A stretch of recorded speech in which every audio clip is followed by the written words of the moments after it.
Ladies and gentlemen, this conference was called by Lord Bertrand Russell in order to make public a statement signed by a number of scientists on the significance of nuclear warfare. I hope that each of you has received a copy of the statement. I'm going to call on Lord Russell to give a short summary of this statement, and afterwards the meeting will be thrown open to you to ask questions relating to this problem. Lord Russell.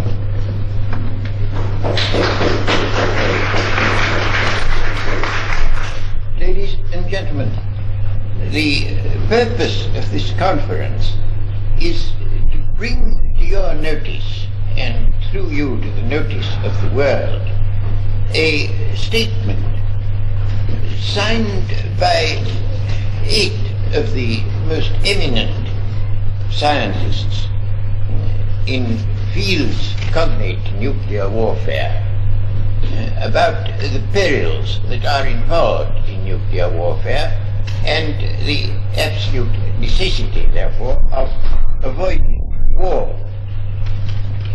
I will just read you a brief abstract here, which I think you already have. The accompanying statement, which has been signed by some of the most eminent scientific authorities in different parts of the world, deals with the perils of a nuclear war. It makes it clear that neither side can hope for victory in such a war, and that there is a very real danger of the extermination of the human race by dust and rain from radioactive clouds. It suggests that neither the public nor the governments of the world are adequately aware of the danger. It points out that an agreed prohibition of nuclear weapons, while it might be useful in lessening tension, would not afford a solution, since such weapons would certainly be manufactured and used in a great war, in spite of previous agreements to the contrary. The only hope for mankind is the avoidance of war. To call for a way of thinking which will make such avoidance possible is the purpose of this statement. The first move came as a collaboration between Einstein and myself. Einstein's signature was given in the last week of his life. Since his death, I have approached men of scientific competence, both in the East and in the West, for political disagreements should not influence men of science in estimating what is probable. But some of those approached have not yet replied. I am bringing the warning pronounced by the signatories to the notice of all the powerful governments of the world, in the earnest hope that they may agree to allow their citizens to survive. Now, I should like to say just a little about the genesis of this statement. I think it was an outcome of a broadcast which I gave on the 23rd of December last year on the BBC on the peril of nuclear war. I had appreciative letters from various people, among others from Professor Joliot-Curie, the eminent French man of science, and I was particularly pleased at getting an appreciative letter from him because of his being a noted communist. I thought that one of the purposes that I had in view was to build a bridge between people opposing political opinions. That is to say, to unite men of science on a statement of facts which would leave out altogether what people thought in the matter of politics. I wrote to Einstein suggesting that eminent men of science should do something dramatic about nuclear war, and I got a reply from him saying that he agreed with every word. I therefore drew up a draft after consultation with a certain number of people, which I sent to Einstein, and he, being already not in very good health, suggested, I quote his own phrase, that I should regard myself as dictator of the enterprise, because I think chiefly because his health was not equal to doing it. When I sent him the draft, he replied, "I am gladly willing to sign your excellent statement." I received this letter on the very day of his death, and after I had received news of his death. So that this was, I suppose, about the very last public act of his life.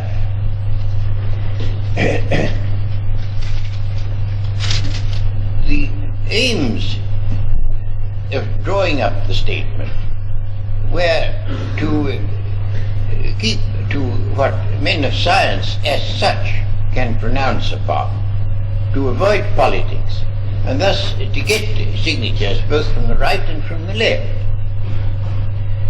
Science ought to be impartial, and I thought that one could get a body of agreement among men of differing politics on the importance of avoiding nuclear war. And I think that in that respect, this document is fairly successful. There are, apart from myself, 8 signatories of this document, and all the 8 are exceedingly eminent in the scientific world, most of them nuclear physicists, some in a field which is very important in this connection, geneticists, and men who know about mutations caused by radiation, a very important subject which arises when you're considering nuclear warfare. But they were chosen solely and only for their scientific eminence and with no other view. I applied to 18, I think, altogether, and of these, half, or nearly half, 8, in fact, agreed.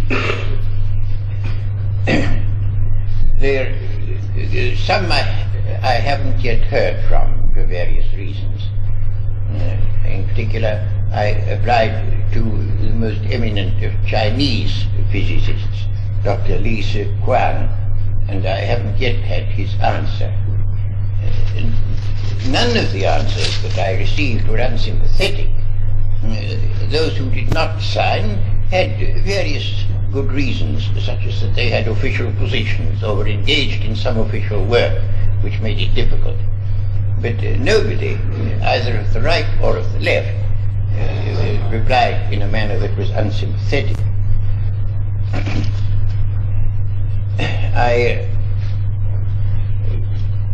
had one signature from Professor Infeld of the University of Warsaw, who was joint author with Einstein of 2 books. I had not a signature, but a very sympathetic letter from Skobeltsyn of Moscow. Monsieur Joliot-Curie is, well, in the first place, as one can infer from his name, he's the son-in-law of the discoverer of radium. But he doesn't depend on that for his fame. He's a Nobel Prize winner. 6 of the 8 have got the Nobel Prize for work of a scientific character, and the other 2, I think, probably will get the Nobel Prize before very long. That's the order of eminence of these men. Monsieur Joliot-Curie made 2 reservations, which one of which was of some importance, the other not so important.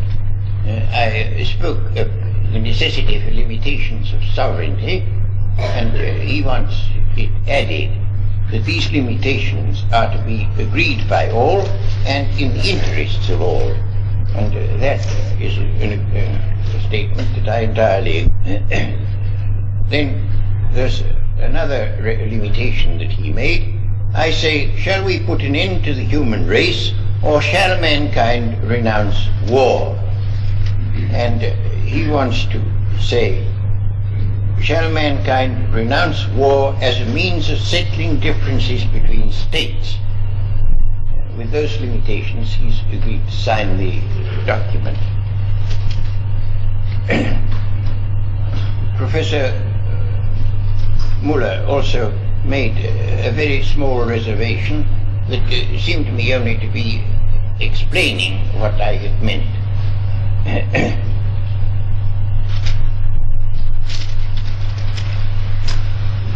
I'll say just a few words about these men, some of whom possibly are not so well known in the journalistic world as they are in the scientific world. They consist of two British scientists, two Americans, Einstein himself, whom I don't reckon among Americans because Einstein's nationality is somewhat universal. One Pole, one Frenchman, and one Japanese. The Professor Russell, I'm very happy to have here. He is, as you know, Director of Research in Nuclear Physics in Liverpool. He did a very interesting piece of what I might almost call detective work about the Bikini bomb. Those of you who are old enough may possibly remember that in 1945 people were quite shocked by the atom bomb. Well, that seems now ancient history, and we think of the atom bomb as something like bows and arrows. We advanced on from that to the H-bomb, which was very much worse than the atom bomb. And then it turned out, first I think through the detective work of Professor Rothblatt and afterwards by the admission of the American authorities, that the bomb that was exploded at Bikini was very much worse than an H-bomb. The H-bomb now is ancient history. You have a twofold trigger arrangement. You have first uranium-235 to set off the hydrogen, then you have the hydrogen to set off uranium-238, of which there are vast slag heaps that have been discarded in producing uranium-235.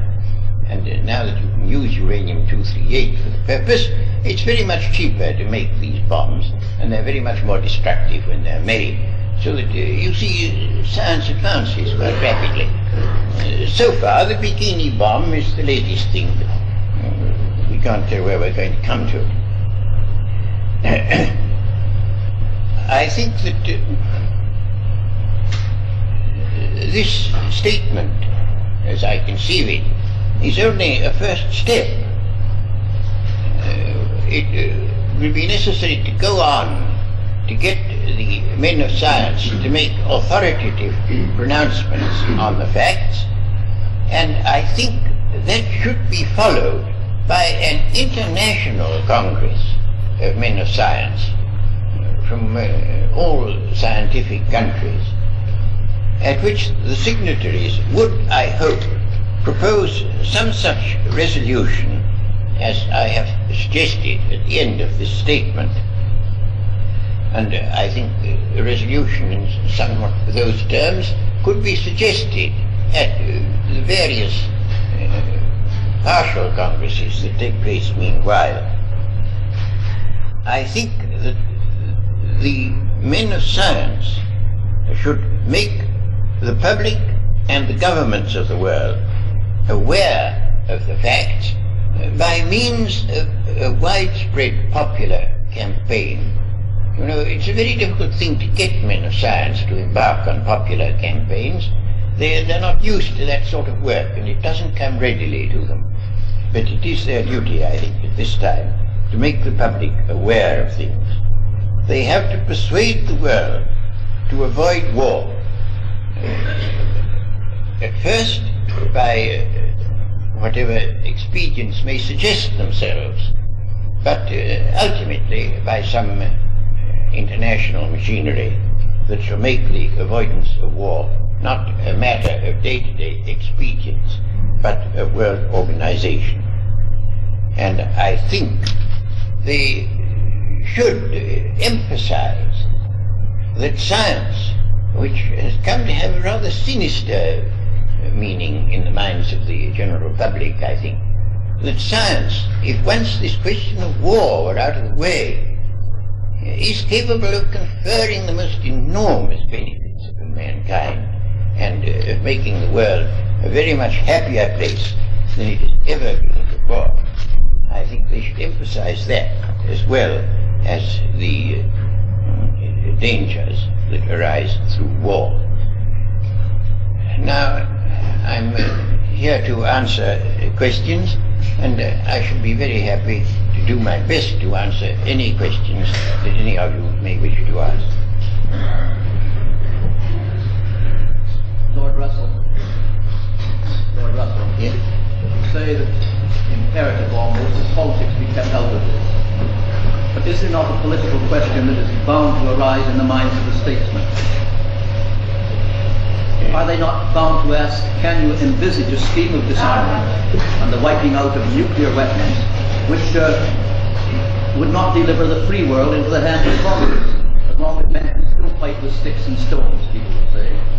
Isn't the only answer world government? Would you like to repeat that, Yes. Yes. Well, I'm entirely in agreement with you. I don't think prohibiting nuclear weapons in itself is the slightest good. You could prohibit them and have a universal agreement to prohibit them, and they would still be used if ever there was a war. And I don't think there's any point whatever in mere prohibition. The only thing that is any use at all is not to have a war. And as I said, suggested at the tail end of what I was saying, we can avoid war by expedience for the moment, but ultimately we must have some international authority which is able to prevent war. That is the ultimate goal, but it takes some time to reach that goal, I think. But I do say most emphatically that merely to prohibit nuclear weapons won't get you anywhere at all. Lord Russell, what you said seems to be very much in keeping with pronouncements made by Professor Otto Hahn recently in Germany. Is Professor Otto Hahn amongst those whom you approached, and has he answered or hasn't he answered to your appeal? The question is there agreement between what I said and what was said by Professor Otto Hahn, and was he one of those whom I approached? He was one of those whom I approached, and he didn't sign this statement because he said he had his own scheme and he was running that. And that was his only reason. He was entirely sympathetic to the point of view. Lord Russell, as the Russian scientists whom you approached did feel they could not sign your statement because of their official positions, do you think that there is much chance that they can partake in the Congress which you envisage? The question is, would those who have refused to sign because of an official position, especially I think you said those in Russia, would they be likely to take part in a Congress such as I envisage? And the answer, I think, certainly is yes, they would. And when I spoke of those who didn't sign because of official positions, it was not, in fact, the scientist in Moscow, Professor Skobeltsyn, that I was thinking of. It was men in the West who refused on that ground. His attitude was sympathetic. He had various reasons for not signing, but they were not reasons of lack of sympathy, and I think that indubitably he would be willing and able to attend an international congress. Sir, do you think you will be able to prevent this appeal of yours from being taken over by propaganda peace movement, such as the communist peace movement? I think so. The question is, shall I be able to prevent this from being taken over by a propaganda peace movement such as that run by the communists? And I think the answer certainly is yes, most emphatically. It doesn't seem to me that it's in line with the specifically communist propaganda. The specific communist line is, let us prohibit the bomb, and that is not my line. I don't want the bomb used, but I say it will be used if there is a war. And one of the ways of preventing a war is not to prohibit the bomb, but to make it quite clear what would happen if it were used. And that is not the communist line. Well, Russell, the previous efforts at outlawing war have been notably unsuccessful. I think the power pact and so on. Do you believe that still, as we are today, that we will come now as a chance of succeeding at that, of outlawing war? Human beings being what they are. The question, as I understand it, is this. Previous schemes for outlawing war have all been a failure. And is there any likelihood that any other scheme will succeed, human nature being what it is? Now, I will of course admit that human nature is what it is. I think we can try.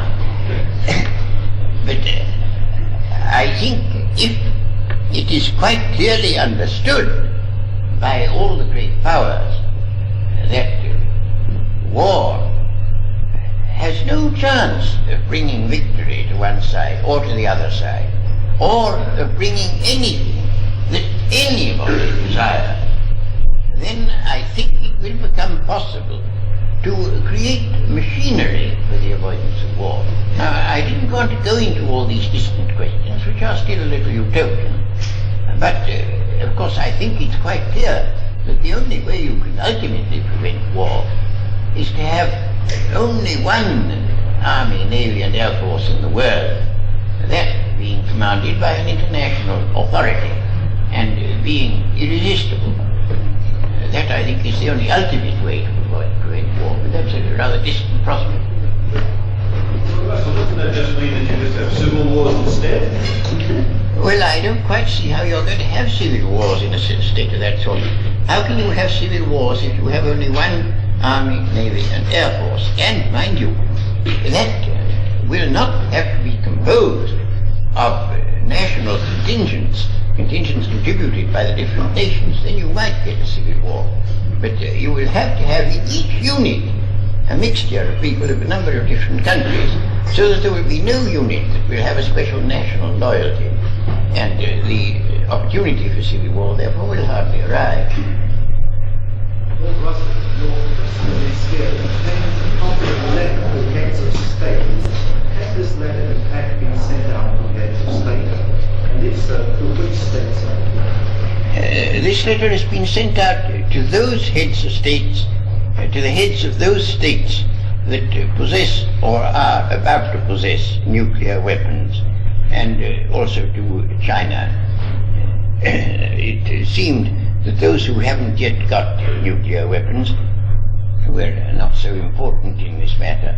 Though, of course, now that nuclear weapons are much cheaper than they were, very soon everybody will have them.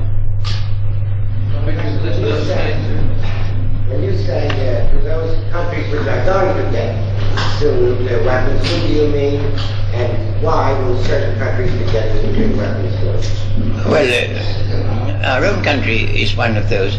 I don't suppose we yet have very much in the way of nuclear weapons, but we mean to have. And certain countries obviously are in the running for a nuclear war, and others are not. Could you list those states, sir? Could you list the states? List those? Well, let me see this. The United States and Russia and England. China was included. I think Canada, but I'm not quite sure about that. Lord Russell, I never see Professor Julius Cury's name on the... No. Is that because of the preservation, or because he signed later than it was? Because he came in too late. I only got his adhesion at 1 o'clock the night before last, and it was too late to be included in this. He didn't know whether his reservations would be fatal or not, and I had a discussion with a friend of his lasting late into the night, as a result of which, with those 2 reservations, he agreed to sign. That was why his name is not here. Sir, could we have the spelling of the Chinese and Soviet professors who wrote? I beg your pardon? How do you spell the names? Lee. Don't let me do it out of my head, because I might get it wrong. It's Skobeltzyn. What?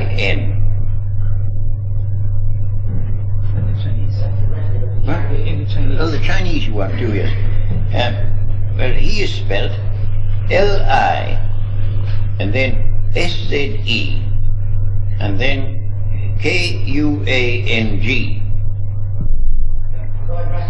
When you mention China, do you think that China will have a kind of China, an atomic bomb or a hydrogen bomb or a nuclear bomb within the immediate future? I don't know about the immediate future. I'm not in their confidence, and I can't tell you. But it's quite clear they will have sooner or later. I mean, it's quite clear, I think, China is in the running for being as powerful as anybody at all, only not quite at once. I can't hear.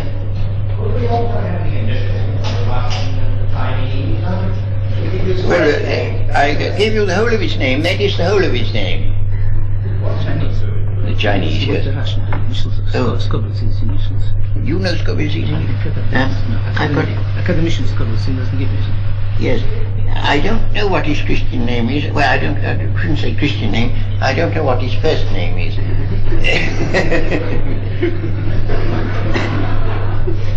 Lord Russell. Yeah? Can you say, is your group proposing to urge that no further H-bomb experiments be carried out? I don't see anything incident about that because of the fallout. Well, the group as such doesn't make any proposals, and I thought it was undesirable that they should, because I thought that was outside the special competence of any science. All I wanted to do was to state what is likely to happen if it is done. Then it's up to other people to say whether they would rather live or die. That's up to them. Did you say one first step in the Helsinki government, like that is the case? Would you repeat that? Would you suggest one first step which would be the Helsinki government to value I can't hear. What should be the first step which the head of government can take in Geneva at this point? Oh, well, I think in Geneva they can only make a beginning. I mean, before you can get anywhere, you've got to have what you might call a peaceful atmosphere.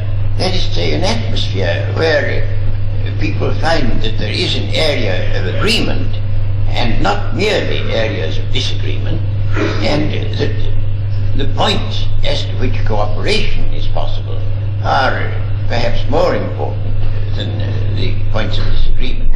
You've got to create a friendly atmosphere before you can get anywhere, and that, I think, is the best you can hope from Geneva. If that happens, it will have served its purpose. But I don't think you can expect actual concrete measures here and now at once. That'll take some time, I think, to work out. I understand that your letter was sent to the Helsinki conference. Was the fact that Professor Russell went to Helsinki one of the reasons why he did not sign your letter? And what was the result of your letter at Helsinki? Oh, the question is as to a letter I sent to Helsinki, and Professor Russell, whether that had to do with things. I didn't send this letter. I sent a different statement to Helsinki, which was read out there. And Professor Joliot-Curie was there, and that of course delayed things. Also, he's been very ill, and his illness has delayed things. And that, I think, those account for the fact that his adhesion came so very late in the day. I was having careful discussion with him about various points, and his illness continually delayed the matter, so that combined with his having to go to Helsinki, meant that it took a long time. Russell, you referred to a Congress in this statement of yours. Could you explain what Congress meant by you? Yes, I refer to a Congress. The question is what Congress is meant. It's the Congress alluded to in the first paragraph of my statement, a Congress which I think ought to be summoned, a Congress which doesn't yet exist, but which I hope will exist. And in the meantime, I think any Congress of scientists that is in any way concerned with the matter, I should like to see some such resolution put up to it in the meantime. Russell, could we get it quite clear to whom have you sent the letter at the bottom of the first page? The head of which states? Which states? Yes. Well, now let me see, I'm not quite sure who they all were, but they were intended to be those who have nuclear weapons or are likely to have them in the very near future. That is to say, America, Russia, England, and China was included because of its importance. Well, Canada is very much involved in all this, has been from the first, very much involved from the very beginning in the whole matter.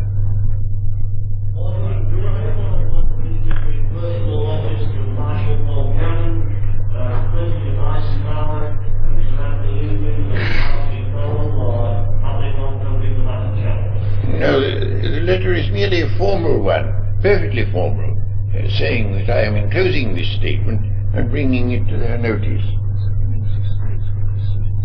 Oh, yes. Oh, France. I left out France. I'm sorry. France is one of them, yes. Do we understand that the letter to the head of the Queen? Oh, no. It goes to the Prime Minister. We should look for the Queen to say anything about such a matter. No, it goes to the Prime Minister. When did you send these letters? Today. Today? Yes. Lord Russell, was there not some suggestion a little while ago that the government of India should be approached in this connection? Yes, there was a suggestion to that effect, and I thought that he was going to do, but in the end, it was better for him not to do anything officially. Extremely sympathetic to the whole movement. What? Not any nuclear weapons. It would be very rude to him.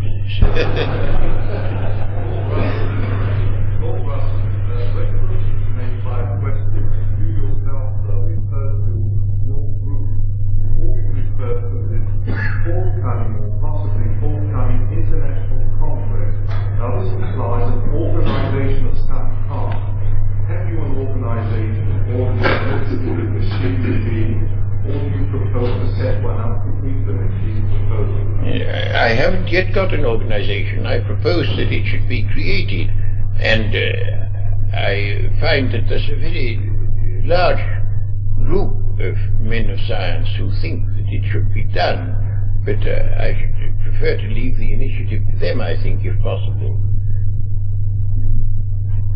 Sir, does this statement mean that your group of scientists dissents from the official reports that have been made that fallout is not as dangerous or not vaguely dangerous? Yes, I think there have been some official statements in America which a good many scientists don't think are quite accurate.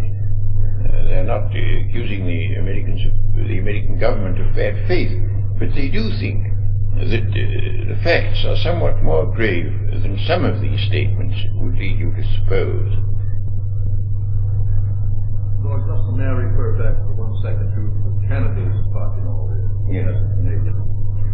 As Canada is concentrating on the peaceful uses of atomic energy, do you think she has anything useful to contribute to such an enterprise as this? Well, I think so. I think that Canada can contribute influence in peaceful directions, and I hope will do so. It's not, approaching heads of states in this sense is not a criticism of their government in any way. It isn't meant to be so. It's meant to suggest that there are useful things they can do, and I think Canada can do very useful things. Sir, may I pursue this question of the danger? Can you give some examples in which you think the danger is greater than any official publication that's Well, I think perhaps you would like to say something about that. Well, I can only refer to the recent statement by Dr. Libby, who is a member of the Atomic Energy Commission of the United States, in which he himself has shown that the reactive fallout, the danger from this is far greater than perhaps indicated in the first report of February. Lord Russell, a French newspaper says this morning. What? I can't hear. A French newspaper says this morning that just before his death, Einstein wrote to him a letter in which he said that he regretted that he had taken the initiative in promoting the atom bomb and that he had written to Roosevelt during the war about that. Well, he didn't send such a letter to me. I believe there was such a letter. I don't know whether you know the facts about it, but I believe there was such a letter, but it was not to me. Mr. Russell, in favour of unilateral renunciation of nuclear weapons on moral grounds? I'm not in favour of unilateral renunciation. No, most emphatically not. I don't think that's the right way to go about it. I think anything that is done has got to be done by agreement, and has got to be done in such a way as not to favour either side from a military point of view. Next slide, Lord Russell. You said before that the only way out is to have an irresistible international army. Is that right? Yes. Now, I presume it would be more irresistible if it too employed nuclear weapons. Well, that's perfectly true, but I think it could employ it could possess at any rate the more primitive form of nuclear weapons perhaps, but I don't think it ought to possess at all the later forms such as that of Bikini, because those endanger not only the people against whom they're aimed, but the whole world, and you don't want a weapon which is just as likely to destroy your friends as your foes. Such a weapon really isn't much good, and so I don't think they ought to possess those weapons, but they ought to have enough weapons to make them irresistible. Sir, have you any reason to think that the thaw in Russian policy has something to do with this, the realization of this weapon? With the realization of the danger? I really don't know. I'm not in their confidence, and I'm no better position to judge that than anybody else is. So I really can't tell you about that. I don't know. Lord Russell, you stated earlier that we're not following the same approach as the communists, where they wanted to abolish the manufacture of thermonuclear weapons, and you just wanted to abolish war. So here in the statement, on page 3, it states that the abolition of thermonuclear weapons, so which at present keeps both sides of the state of representing apprehension. You welcome such an agreement, the abolition. It's only the first step. Some possibility that the communists might sort of co-opt this movement. Would you welcome this as a first statement, because it does agree with their line? The question I've asked is this. If one agrees, as I do in that statement, that the abolition of thermonuclear weapons would be a first step, is not there a danger that that would be a thing that the communists would get an advantage out of and take up Now, I think you haven't noticed, perhaps, that I should welcome it only, as I say there, if it was part of a very general measure for the reduction of armaments. And I think that's quite essential. If you can induce the communist world to reduce its armaments to a degree that is as important as for us would be the renunciation of thermonuclear weapons, then you've got a real step forward. But I don't want to see the thermonuclear weapons abolished if you're not going to get from the other side a quid pro quo which is really of equal military importance. And I thought I made that clear in the statement. What's your interpretation of Professor Curie's second reservation that mankind should renounce war as a means of setting differences between states? Well, I don't much like to interpret Monsieur Curie, but I think what he would say would be this. He would say the world has at all times been full of injustices of various kinds, which in most countries have been remedied by means of revolutions, and those revolutions often have involved civil war. Now, if you're going to freeze things completely so that there can never be civil war, you will be putting an obstacle in the way of important reforms. That, I think, is what he would say.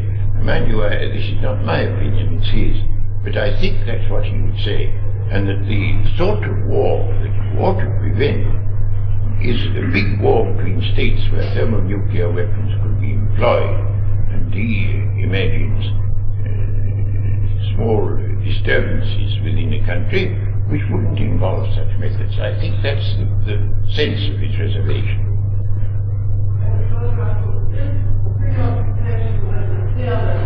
If you want to abolish nuclear weapons, you might be agreeing with the communists.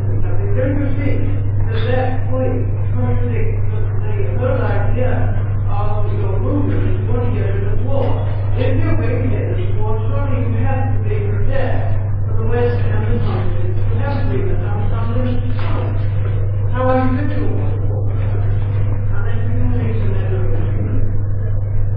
The question is, how are you going to avoid war? And I think here, as I said earlier, the first step is to create a fairly friendly atmosphere. Now, I think as long as both sides possess the means of completely destroying the other side, it's very difficult to get a friendly atmosphere. Each side is afraid of a sort of attack in the style of Pearl Harbor. Each side knows that that is possible. Each side knows that an unprovoked attack will give you an immense advantage. And that produces mutual suspicion and makes it extremely difficult to negotiate in at all a friendly fashion. So that I think there would be, as a proof or as a step towards a friendly atmosphere, there would be something gained if you could have a very general reduction of armaments involving no military advantage to either party and entailing the difficulty of the completely destructive, unprovoked attack. That's the point of that.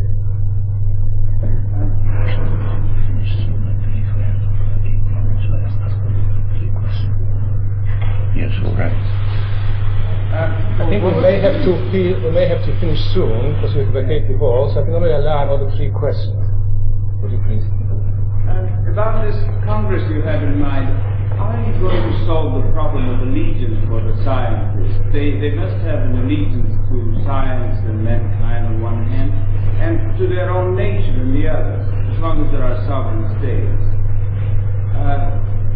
Are you going to give a certain priority to this? Are you going to ask the scientists to stop going forward in making new weapons? Well, I think there are a good many men of great scientific eminence who are not actually engaged by their governments in the making of weapons. I think those who are actually engaged by their governments have just got to be left out. They're in a position of being official employees of a national government, and I don't think they can join in such a movement. But there are a great many who are not in such a movement, and it's those that one would appeal to. Well, Russell, the questioner has referred to the preoccupation of avoiding the support of communists for your movement. But surely communists are one half of the question and the West is the other. Surely you need the support of the communists as much as the West for your movement is to be successful. The question is, do we not need the support of communists just as much as the support of other people? And my answer to that is a most emphatic affirmative. And indeed, I thought I'd made that perfectly clear. I sent out my appeal to communists just as much as to anti-communists. I took a great deal of trouble to get the adhesion of Mr. Joyokiri, who is a noted communist, and I got a signature from Warsaw. I tried to get a signature from Moscow and from Peking. I've done everything I can to get a movement which should embrace everybody equally, and it was one of my purposes to find something upon which communists and anti-communists could agree.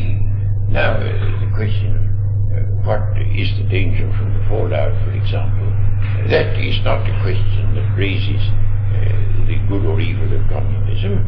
The danger of fallout is exactly the same whatever your views are on communism. So I see no reason why the people in the two camps shouldn't agree on matters of that sort.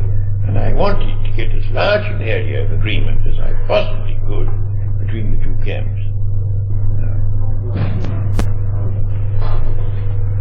Isn't it the fact that we've gone quite a long way towards recession of war, although it may not seem so, precisely because of the existence of the terror of the weak bomb? It is the fact that in the last resort the heads of government decide, and therefore, as we don't know quite the effects of radiation on mutation and genesis, is it really necessary to extend the popular campaign, say in the West, about the terror of the H-bomb? And secondly, how are you going to have that popular campaign behind the argument where public opinion is not aware of the fact, and probably never will? The question is this. In view of the known dangers, is it necessary to have a popular campaign in the West? And is it possible to have anything analogous in the East, where public opinion hasn't the same part to play as it has in the West? Now, I think, as to the first part of that question, it is very vital indeed to have a popular campaign. I think that the American government has already been influenced towards sanity by popular opinion, and I think if popular opinion had been a little less impressed with the dangers of war, the American government might have made some very disastrous mistake in the handling of Far Eastern questions. That I think is possible. I don't say it's true, but I think it's possible.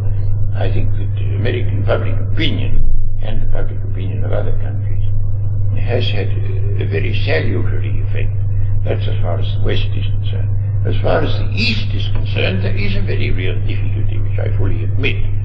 And I think that you can only operate on the Eastern countries partly by this method of operating on the scientists, whom you can reach, and partly by directly operating on the heads of states.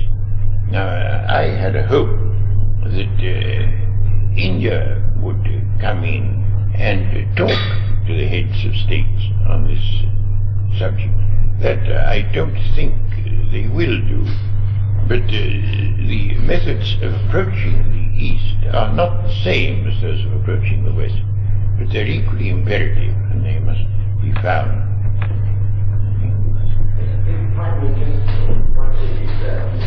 Lord Russell's United States government has been influenced towards sanity. That was the phrase I used, yes.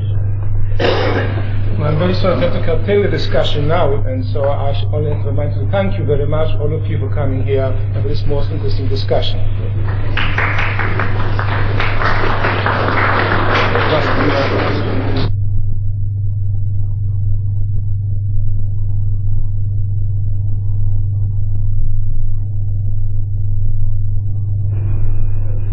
When the A-bombs were dropped in 1945, the world was shocked by their appalling destructiveness.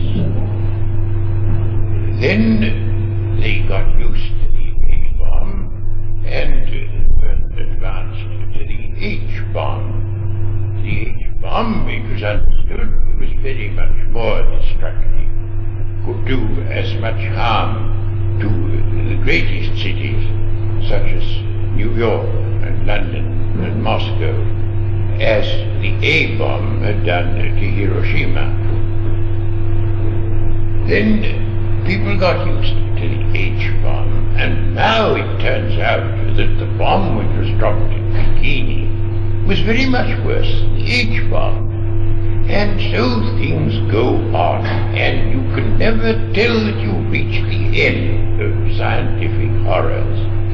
We think now of the A-bomb as a nice old weapon like bows and arrows belonging to an archaic past. We should be thinking soon of the Bikini bomb in the same terms. The thing is a crescendo of horror, and the only way to deal with it is not to have wars. In the tragic situation which confronts humanity, we feel that scientists should assemble in conference to appraise the perils that have arisen as a result of the development of weapons of mass destruction, and to discuss a resolution in the spirit of the appended draft. We are speaking on this occasion not as members of this or that nation, continent or creed, but as human beings, members of the species man, whose continued existence is in doubt. The world is full of conflicts, and overshadowing all minor conflicts, the titanic struggle between communism and anti-communism. Almost everybody who is politically conscious has strong feelings about one or more of these issues. But we want you, if you can, to set aside such feelings and consider yourselves only as members of a biological species which has had a remarkable history and whose disappearance none of us can desire. We shall try to say no single word which should appeal to one group rather than to another. All equally are in peril, and if the peril is understood, there is hope that they may collectively avert it. We have to learn to think in a new way. We have to learn to ask ourselves not what steps can be taken to give military victory to whatever group we prefer, for there no longer are such steps. The question we have to ask ourselves is, what steps can be taken to prevent a military contest of which the issue must be disastrous to all parties? The general public, and even many men in positions of authority, have not realized what would be involved in a war with nuclear bombs. The general public still thinks in terms of the obliteration of cities. It is understood that the new bombs are more powerful than the old, and that while one A-bomb could obliterate Hiroshima, one H-bomb could obliterate the largest cities, such as London, New York, and Moscow. No doubt, in an H-bomb war, great cities would be obliterated. But this is one of the minor disasters that would have to be faced. If everybody in London, New York and Moscow were exterminated, the world might, in the course of a few centuries, recover from the blow. But we now know, especially since the Bikini test, that nuclear bombs can gradually spread destruction over a very much wider area than had been supposed. It is stated on very good authority that a bomb can now be manufactured which will be 2,500 times as powerful as that which destroyed Hiroshima. Such a bomb, if exploded near the ground or underwater, sends radioactive particles into the upper air. They sink gradually and reach the surface of the earth in the form of a deadly dust or rain. It was this dust which infected the Japanese fishermen and their catch of fish. No one knows how widely such lethal radioactive particles might be diffused, but the best authorities are unanimous in saying that a war with H-bombs might quite possibly put an end to the human race. It is feared that if many H-bombs are used, there will be universal death, sudden only for a minority, but for the majority, a slow torture of disease and disintegration.